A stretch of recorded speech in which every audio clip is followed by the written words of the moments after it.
정류장만 보러 온 거예요. 그 14시간을 비행기 타고. 그 정도로 차를 좋아하는 사람들은 그런 애정이 있거든요.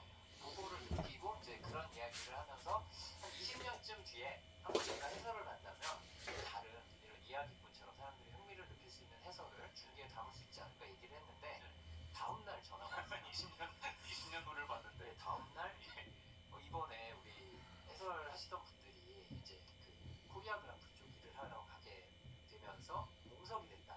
좀 와줄 수 있겠냐. 그거를 이명진 캐스터가 이제 추천을 해서 네. 가게 됐는데 이제 방송국 쪽에서는 문제가 좀 있었어요. 왜냐하면 제가 선축이 아니잖아요. 그런 선입견이 있었나? 스포츠 중계는 기본적으로 어느 정도 선축이 돼야 그 경험이나 이거에 대해서 검증이 됐잖아요. 지금은 벽이 많이 허물어졌는데 예전에 더 그랬었어요. 2010년쯤만 해도 축구나 야구에 몇 분 빼고는 거의 힘든 상황이었고 바꿔서 방송국 입장으로 생각하면 뭘 믿고 안 쳐요? 이 사람이 모터스포츠를 한 것도 아니고 그렇다고 뭐 어느 회사의 무슨 대표나 이런 것도 아니고 그저 무슨 블로그에 글 몇 개 쓰던 친구인데 어쨌든 근데 그때 상황상 어쩔 수 없이 PD님 얼굴도 못 보고 이 선출 아닌데 써도 되냐 하는 그 윗분들 얼굴도 못 보고 그냥 방송에 생방송 투입이 돼서 방송을 하게 되면서 예. 그 이후로 15년 동안 계속 하게 됐네요. 20년 후를 봤는데 기회가 생각보다 빨리 왔고 지금 제가 보니까 모터스포츠 팬, 국내 팬 중에서는 해설은 윤재수다 그런 말 지배적인 것 같아요. 정말 좋게 봐주셔서 감사하고요. 사실 해설 제가 하고는 있지만 제가 생각하는 좋은 해설은 사실은 아니에요. 그래요? 네, 더 잘해야지 되고 제가 좀 틀리는 것도 많고요. 제가 숫자에 약하고 이름에 좀 약하거든요. 그리고 건망증도 심하고 그러다 보니까 그리고 제일 중요한 거 이 모터스포츠를 직접 하는 사람도 마찬가지고 보는 사람도 마찬가지고 눈이 좋아야 되는데 제가 눈이 안 좋아요. 워낙 빨라서 경기가 그렇습니다. 예. 제가 이제 슬슬 노안도 오고 또 이제 거기 순위도 되게 깨알 같은 글씨로 자막이 뜨잖아요. 실시간으로. 이제 글씨가 맞아, 슬슬 안 맞아. 보이기 시작했어요. 제가 보기보다는 조금 나이가 있다 보니까 이번에 제가 그 윤재수 위원님과의 방송 준비하면서 사실 F1에 대해서 거의 뭐 일자 무식상 수준이었는데 주말 내내 그 F1 다큐멘터리도 좀 정주행을 해보고요. 나는 공부를 좀 해봤는데 진심으로 좀 후회를 했습니다. 내가 왜 이런 세계를 30몇 살 먹도록 먹고 살았나. 정말 이 빠질 수밖에 없는 매력 요소가 한두 가지가 아닌 대회더라고요. 네. 포뮬러 1이. 그래서 윤재수 위원님께 여쭤보고 싶은 건 F1의 가장 큰 매력은 뭐라고 보시는지. 일단은 여러 가지가 있는데 정말 그 배경 지식이 많이 필요한데 이거는 모르는 사람의 죄가 아니라 알려주지 않은 사람의 잘못이에요. 이전까지 그 다큐멘터리를 보기 전까지 이 세계를 왜 몰랐나라고 만약에 느끼셨다면 우리 알려주지 않은 제 잘못이죠. 지금이라도 많은 분들께 알려주시면 되죠. 네, 그렇죠. 근데 모터스포츠 결국 이제 F1은 모터스포츠의 일부분이고 그리고 모터스포츠는 결국 자동차 문화의 일부분인데 이 자동차라는 거는 딱히 설명이 필요 없는 그 어린 아이들한테도 장난감 하나만 던져줘도 보통은 좋아하는 그렇죠. 굉장히 본능적으로 사실 좋아할 만한 거였어요. 맞아요. 뭔가 위대한 거창한 이유가 있는 게 아니고 차는 사실 사람들이 좋아합니다. 씩씩 날리는 건 그냥 좋아요. 이게 구체적인 숫자나 뭐 엄청난 데이터가 필요한 게 아니고 물론 어린아이에게 특히 이제 그런 거 이제 요즘 많이 바뀌었지만 제가 어릴 때만 해도 남자아이들은 자동차 장난감, 여자아이들은 인형을 주고 이런 문화가 있다 보니까 어떤 장난감을 주느냐에 따라 달라지기는 하는데 요즘은 이제 여자아이들에게도 자동차 장난감을 주는 문화가 이제 생기고 있습니다만 그런 것만 잘해줘도 자동차를 좋아하게 돼 있는 거라고 생각을 합니다. 요새 또 그 명품 브랜드 차 로고가 부착된 유모차를 밀어주시더라고요. 들어봤습니다. 그렇습니다. 유모차도 차입니다. 그럼요. 예. 동력이 없을 뿐이죠. 네, 동력이 있으면은 사실 모두 모터스포츠의 일환이 되고요. 혹시 모터스포츠 자동차 경주 말고 어떤 것들이 있는지 아시나요? 모터스포츠? 정말 많은데요. 자동차 경주 말고요. 네, 많죠. 뭐 그 바이크도 있을 거고. 그렇죠. 모터사이클. 모터사이클. 뭐가 있을까요? 동력으로 가야 되니까. 우리나라에서도 많이 하는 경정. 경정? 네, 모터보트로 하는. 모터보트 경정이라고 합니다. 그렇습니다. 종종 해외 진기 경기에 많이 나오는 BMT 선수고요. 그다음에 우리나라에서도 잘하는 선수가 좀 있는데 드론 레이싱이 있어요. 드론 레이싱이 있어요. 네, 정말 정신없이 빠르면서 재밌습니다. 이게 박진감. 다 모터스포츠에 이게 다 모터스포츠입니다. 뭐 스노우모빌로 하는 것도 있고요. 이 많은 F1 선수들이 오프 시즌에 다른 모터스포츠를 또 해요. 아 그래요. 네, 그 모터스포츠가 아닌 모터가 아닌 스포츠도 많이 하지만 모터스포츠를 좋아하는 사람들 이 속도라는 거는 아까 잠깐 말씀드린 것처럼 찍싱 달리는 거 이거에 한번 빠지면 뭐든 좋거든요. 오프 시즌에도 가만히 있을 수가 없고. 그렇습니다. 예, 그래서 모든 모터스포츠를 다 하거나 모터가 아니면은 이제 자전거를 정말 많이 하거든요. 예를 들어서 사이클 경기에 직접 나가거나 트라이애슬론에 나가는 F1 선수들도 많고 이게 속도를 내는 거라면 뭐 스키 정말 많이 하고 이런 것들이 이쪽의 문화라고 볼 수 있겠습니다. 모터스포츠 중 하나의 F1의 가장 큰 매력도 역시 속도감이다. 그렇죠. 자동차라서 좋은 거고요. 자동차라서. 예, 자동차가 달린다. 여기서 좋은데 빠르면 더 좋은 거죠. 그렇죠.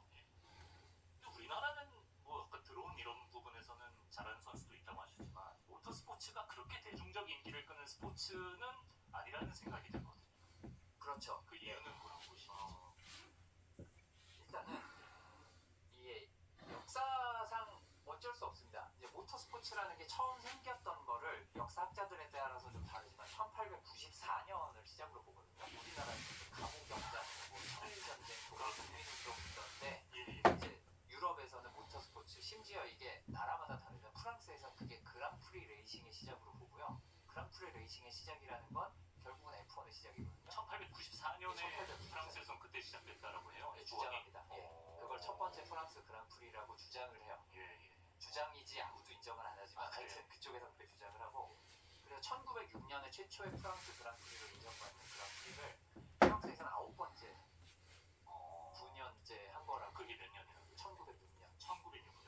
이것도 진짜 오래됐는데. 그렇죠. 1906년도 오래된 건데 1894년이면 이루 가보겠네. 말하기 힘들죠. 예. 그래서 이게 가보경장. 어쨌든 그런데 우리나라는 1980년대 처음 모터스포츠가 시작됐어요. 1980년. 90년 정도 늦게 시작했습니다. 그걸 생각하면 또 저의 소견으로는 굉장히 많은 겁니다. 이렇게 늦게 시작했는데 이 정도면 정말 많은 사람들이 좋아해주고 있고요. 그렇군요. 계기가 있으면 갑자기 늘어나는 거고 어떤 의미에서는 제가 지금 중계하고 있는 쿠팡 플레이 생중계가 시작되고 나서 폭발적으로 몇십 배로 늘었어요. 그 이후에만. 그걸 생각하면 이런 계기가 또 몇 번 찾아오고 나면 따라잡을 수 있지 않을까라는 생각을 합니다. 그래서 생각만큼 적은 건 아니라고 보고 있어요. 시작한 시점에 비해서는. 그렇죠. 이 100년 역사를 가진 곳들이랑 직접 비교를 하면은 너무 이거 불공평한 거 아닌가라는 생각합니다. 자동차의 역사 자체도 우리가 느리고. 그렇죠. 국내 팬베이스는 어쨌든 성장세라는 거고 우리나라 기업 입장에서도 우리나라가 사실 뭐 스포츠카는 좀 다른 얘기일 수 있지만 자동차 관련 뭐 제조 기술은 뛰어난 나라 중에 하나잖아요. 그렇죠. 근데 이제 우리나라 기업 중에는 뭐 F1에 참여하거나 이런 의사가 없습니까? 네, 이 질문을 제가 정말 많이 받습니다. 국내 자동차 회사 굉장히 큰 회사 있는데 있죠. F1 안 하냐. 이제 내년부터는 WEC 월드 인듀런스 챔피언십에 나간다라고 이제 되어 있는데 이거는 나중에 말씀드릴 기회가 있을지 모르겠지만 안 하면 안 되는 거긴 한데 그 F1의 그 이복 동생 같은 거의 항상 같이 따라다니는 옆 동네의 스포츠카 레이싱 이게 F1은 포뮬러 레이싱이고요. 그랑프리 레이싱이라고도 하고 이제 이쪽 옆 동네 레그 레이스 이게 이제 스포츠카 레이싱이라고 하는데 옛날에는 이제 월드 스포츠카 챔피언십이었고 2012년부터는 월드 인듀런스 챔피언십이라는 게 있어요. 이거의 만만치 않은 권위를 가진. 그렇죠. 그렇습니다. 단일 대회로는 르망 24시간이라는 이벤트가 있어요. 24시간 동안. 네, 24시간 동안 합니다. 24시간이 모터스포츠 역사로 치면은 그렇게 긴 시간 동안 하는 경기가 아니에요. F1이 말도 안 되게 짧은 거고요. 2시간이 안 돼서 끝나니까. 어쨌든 그 르망 24시간은 단일 대회로는 F1이고 뭐고 가리지 않고 최고입니다. 탑입니까? 네, 원탑입니다. 비교 자체가 안 되고요. 이 르망 24시간도 이제 얼마 전에 100년이 넘었는데 이 르망 24시간에 나갈 거예요. 우리 기업이요? 네. 그래요? 네, 내년에? 나갈 겁니다. 그런데 여기에 이제 이걸 정정을 조금 하고 가야지 되는 게 그것 좀 알려주세요. 네, 모터스포츠는 스포츠 팀이 하는 겁니다. 스포츠 팀. 근데 이제 팀명이 다 뭐 메르세데스, 페라리 이러죠. 그렇죠. 그러면 지금 F1에서 현재는 아니지만 몇 년 전만 조금만 시계를 돌려도 최강팀이었던 메르세데스. 이제 머시디스 같은 경우에는 메르세데스가 만들었을까요? 자동차 회사가? 아니죠. 네, 저는 약간 메르세데스의 약간 계열사 느낌으로 F1 팀이 있는 줄 알았어요. 계열사죠. 계열사인데, 맞아요. 예, 계열사인데 그렇다고 그걸 자기네가 만들었냐면 그건 아닌 거죠. 아, 그 팀을 메르세데스가 만든 게 아니다. 그렇죠. 이제 자동차 제조사가 직접 팀을 만드는 경우가 있어요. 있는데 예. 거의 대부분은 기본적으로 모터스포츠 팀이 있고 그거를 자기 브랜딩을 하거나 네. 아니면 인수를 하거나 아니면 협력을 하거나 이런 관계를 가져가고요. 현재의 메르세데스 같은 경우에는 영국의 이제 켄 티렐이라는 사람이 예전에 마트라라는 프랑스 자동차 회사랑 같이 손잡고 만들었던 마트라에 뿌리를 두고 있고요. 그 마트라가 자기들 엔진으로 차 좀 써라는데 엔진이 별로다 하고선 이제 우리는 포드 코스워스를 쓰고 싶다 하면서 아예 그러면 내 이름으로 팀 만들어 티렐 이게 나오고 예, 예. 그 티렐이 이제 80년대 넘어가면서 이제 하향세를 걷다가 팀이 망하고 네. 그거를 이제 언급을 해도 되는지 모르겠는데 이제 브리티시 아메리카 토바코 담배 회사에서 인수를 합니다. 그래서 브리티시 아메리카 레이싱 BAR이라는 팀이 생기고 그 BAR을 혼다가 인수를 해요. 그래서 혼다가 되고 혼다가 이제 F1에서 철수를 하면서 이거를 1펜스의 로스 브런이라는 그 팀 수석 보통 이제 다른 스포츠에서 감독이라고 부르는 입장인데 사실 반쯤 오너라서 감독이랑은 달라요. 구단주와 감독이 한 중간쯤 어디 애매한 위치에 있거든요. 어쨌든 로스 브런이 그 1펜스의 팀을 사는 굉장히 유명한 신데렐라 펜스의 팀을 샀다. 그래서 그걸로 또 챔피언이 돼요. 완전 망할 것 같은 팀. 그래서 그 기적을 이룬 팀을 메르세데스 벤츠가 인수를 하죠. 그러면서 메르세데스라고 이름 붙인 게 현재의 메르세데스입니다. 그러니까 팀의 뿌리는 엄청 유구하고 그렇습니다. 오래됐지만 스폰서가 계속 바뀐다고 봐요. 네. 근데 이제 메르세데스 벤츠가 이걸 그럼 왜 인수했냐? 네. 이거를 또 따져야 되는데 그거는 1930년대 그랑프리 레이싱의 황금기 이게 없었으면 F1은 없어요. 30년대 황금기였어요. 네, 1930년대 그러니까 90년대죠. 네, 이 황금기가 정말 미친 시기였는데 그러니까 독일 그랑프리도 90년 전에 독일 그랑프리가 제일 유명합니다. 1935 독일 그랑프리. 이때가 왜 미친 시기였어요? 그때가 이제 모터스포츠라는 어떤 사람들에게 신세계죠. 그때도 자동차가 이제 만들어지고 한 50년 됐어도 자동차를 모르는 사람이 많지. 그런데 그때 이 그랑프리 레이싱이 완전 새로운 기술, 엄청난 첨단 기술이 스포츠로서 우리가 경험하지 못했던 체험을 해주는 지금 F1 다큐멘터리에서 느끼셨던 그거를 현장에서 1935 독일 그랑프리 레이스 때 현장에 온 사람만 30만 명 서킷에 아 근데 이때면 유럽은 1차 대전, 2차 대전 그 사이 아닌가요? 2차 대전 직전이었기 네. 때문에 이거 얘기해도 될지 모르겠는데 이제 나치 독일과 히틀러가 엄청 밀어주던 그래서 오히려 붐업된 거예요. 그때가 이제 모터스포츠는 이것도 꼭 나중에 할 기회가 있었으면 좋겠습니다. 예, 저희가 국가를 내세우는 어떻게 보면 이제 흔히 인터넷에서 약간 좀 인터넷 용어로 좋지 않은 용어지만 국뽕이라는 표현이 있죠. 국가대항전 성격이 있다. 그렇죠. 우리나라가 최고야. 라는 거를 내세울 수 있는 우리나라는 기술적으로 최고고 이런 스포츠를 운영하는 거에서 최고고 그거를 내세울 수 있는 게 그랑프리 레이싱에서 이기는 거예요. 독일, 이탈리아, 영국 이런 나라. 그래서 히틀러 같은 경우에는 거의 전함 한 척 만들 돈을 걸고서 너네가 세계를 제패하면 우리 돈을 주겠다 해가지고 메르세데스 벤츠가 이거 우리 돈 하면서 부모 돈이다 우리가 최고니까 그래서 이제 받으려고 하던 그런 시기가 있었는데 그 당시에 이제 아우토 우니온이라는 정말 메르세데스 벤츠 입장에서 득보자 얘들이 이제 딱 나오면서 얘네한테 반반을 준 거예요.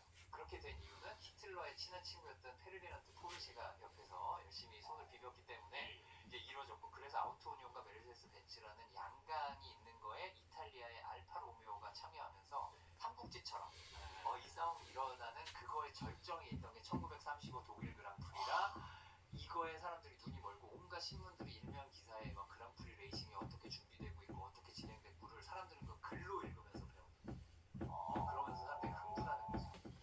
그 시기가 이미 90년 전에 겪고 있었으니까 국가에서는 이걸 더 밀어주고 독일이 최고라고 빨리 써.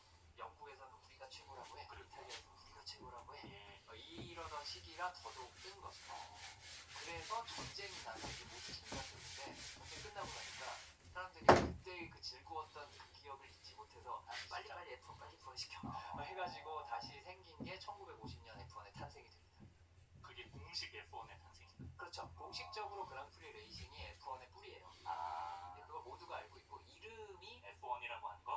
전쟁 끝나고 1950년에. 그렇죠. F1이라는 이름의 규정이 생긴 건 1946년이고 F1의 이름을 건 이벤트가 나온 건 47년. 그리고 F1은 챔피언십이기 때문에 챔피언십 탄생이 1950년인데 지금 이 녹화하는 날짜 기준으로 딱 일주일 전입니다. 아, 그렇군요. 네, 녹화일 기준으로.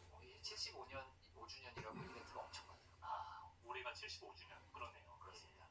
F1의 F가 포뮬러잖아요. 그렇습니다. 왜 포뮬러는 왜 포뮬러? 포뮬러는 우리 언어 공부를 좀 해볼까요? 포뮬러가 영어에서 무슨 뜻인지 혹시 아시나요? 형식 이런 거 아니에요? 그렇죠. 또 아니면 수학 좋아하시면 공식? 그렇죠. 그리고 뭐 이제 함수, 함수, F를 나오고 그리고 이제 이게 라틴어에서 포르마에서 온 단어인데 이게 결국은 규칙, 규격입니다.